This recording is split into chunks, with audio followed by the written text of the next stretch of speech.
ಸಮಸ್ತ ವೀಕ್ಷಕರೇ ನಮಸ್ಕಾರ. ದಿನಾಂಕ 14/2/2024 ರಾಜ್ಯದಲ್ಲಿ ಇಂದು ಅಡಿಕೆ ಬೆಲೆ ಏನಾಗಿದೆ ಅಂತೇಳಿ ಈ ಒಂದು ವಿಡಿಯೋದಲ್ಲಿ ನೋಡೋಣ.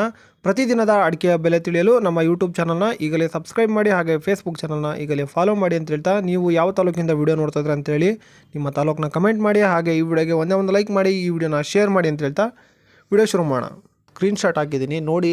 400-500 ಜನ ನೋಡ್ತಾರೆ, ಬರೀ ವಿಡಿಯೋ ಲೈಕ್ ಮಾತ್ರ ವಿಡಿಯೋಗೆ 11, 12, 15, 20 ಇಷ್ಟೇ ಬಂದಿರುತ್ತೆ. ದಯವಿಟ್ಟು ಎಲ್ಲರೂ ಲೈಕ್ ಮಾಡಿ ಅಂತ ಹೇಳ್ತಾ ವಿಡಿಯೋ ಶುರು ಮಾಡೋಣ. ವೀಕ್ಷಕರೇ, ನಿಮ್ಮೆಲ್ಲರ ಸಹಾಯದಿಂದ ನನ್ನ ಒಂದು ಯೂಟ್ಯೂಬ್ ಚಾನಲ್ 1000 ಸಬ್ಸ್ಕ್ರೈಬರ್ಸ್ನ ತಲುಪಿದೆ. ನಿಮಗೆಲ್ಲರಿಗೂ ಧನ್ಯವಾದಗಳನ್ನು ತಿಳಿಸುತ್ತಾ ಇವತ್ತಿನ ವಿಡಿಯೋ ಶುರು ಮಾಡೋಣ.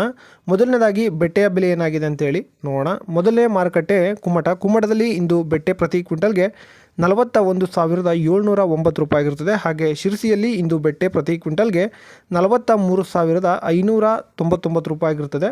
ಹಾಗೆ ಚನ್ನಗಿರಿಯಲ್ಲಿ ಇಂದು ಸೆಕೆಂಡ್ ಬೆಟ್ಟೆ ಪ್ರತಿ ಕ್ವಿಂಟಲ್ಗೆ 35,700 ರೂಪಾಯಿ ಆಗಿರುತ್ತದೆ. ಹಾಗೆ ಸಿದ್ದಾಪುರದಲ್ಲಿ ಇಂದು ಬೆಟ್ಟೆ ಪ್ರತಿ ಕ್ವಿಂಟಲ್ಗೆ 46,100 ರೂಪಾಯಿ ಆಗಿರುತ್ತದೆ. ಇನ್ನು ಶಿವಮೊಗ್ಗದಲ್ಲಿ ಬೆಟ್ಟೆ ಪ್ರತಿ ಕ್ವಿಂಟಲ್ಗೆ 54,569 ರೂಪಾಯಿ ಆಗಿರುತ್ತದೆ. ಇಷ್ಟು ಬೆಟ್ಟೆಯ ಬೆಲೆ ಆಗಿರುತ್ತದೆ.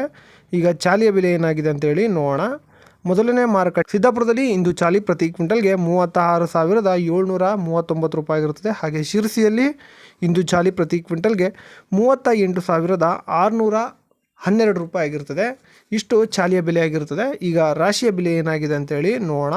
ಮೊದಲನೇ ಮಾರುಕಟ್ಟೆ ಸಿದ್ದಾಪುರದಲ್ಲಿ ಇಂದು ರಾಶಿ ಪ್ರತಿ ಕ್ವಿಂಟಲ್ಗೆ 46,889 ರೂಪಾಯಿ ಆಗಿರುತ್ತದೆ. ಹಾಗೆ ಶಿರಸಿಯಲ್ಲಿ ಇಂದು ರಾಶಿ ಪ್ರತಿ ಕ್ವಿಂಟಲ್ಗೆ 47,661 ರೂಪಾಯಿ ಆಗಿರುತ್ತದೆ. ಇನ್ನು ಮುಂದಿನ ಮಾರುಕಟ್ಟೆ ಭೀಮಸಮುದ್ರದಲ್ಲಿ ಇಂದು ರಾಶಿ ಪ್ರತಿ ಕ್ವಿಂಟಲ್ಗೆ 48,100 ರೂಪಾಯಿ ಆಗಿರುತ್ತದೆ. ಹಾಗೆ ಶಿವಮೊಗ್ಗದಲ್ಲಿ ಇಂದು ರಾಶಿ ಪ್ರತಿ ಕ್ವಿಂಟಲ್ಗೆ 48,399 ರೂಪಾಯಿ ಆಗಿರುತ್ತದೆ. ಹಾಗೆ ಚನ್ನಗಿರಿಯಲ್ಲಿ ಇಂದು ರಾಶಿ ಪ್ರತಿ ಕ್ವಿಂಟಲ್ಗೆ 48,439 ರೂಪಾಯಿ ಆಗಿರುತ್ತದೆ. ಇಷ್ಟು ರಾಶಿಯ ಬೆಲೆ ಆಗಿರುತ್ತದೆ. ಶಿವಮೊಗ್ಗದಲ್ಲಿ ಸರಕು ಪ್ರತಿ ಕ್ವಿಂಟಲ್ಗೆ 79,110 ರೂಪಾಯಿ ಆಗಿರುತ್ತದೆ. ಇನ್ನು ಶಿವಮೊಗ್ಗದಲ್ಲಿ ಗೊರಬಲು ಪ್ರತಿ ಕ್ವಿಂಟಲ್ಗೆ 36,099 ರೂಪಾಯಿ ಆಗಿರುತ್ತದೆ. ವೀಕ್ಷಕರೇ, ಇಷ್ಟು ಇವತ್ತಿನ ಅಡಿಕೆಯ ಬೆಲೆ ಆಗಿರುತ್ತದೆ. ಪ್ರತಿದಿನದ ಅಡಿಕೆಯ ಬೆಲೆ ತಿಳಿಯಲು ನಮ್ಮ ಯೂಟ್ಯೂಬ್ ಚಾನಲ್ನ ಸಬ್ಸ್ಕ್ರೈಬ್ ಮಾಡ್ಕೊಳ್ಳಿ, ಹಾಗೆ ಫೇಸ್ಬುಕ್ ಚಾನಲ್ನ ಫಾಲೋ ಮಾಡ್ಕೊಳ್ಳಿ ಅಂತ ಹೇಳ್ತಾ ವಿಡಿಯೋನ ಮುಗಿಸೋಣ. ಸಿಗೋಣ ಮುಂದಿನ ವಿಡಿಯೋದಲ್ಲಿ. ಎಲ್ರಿಗೂ ನಮಸ್ಕಾರ.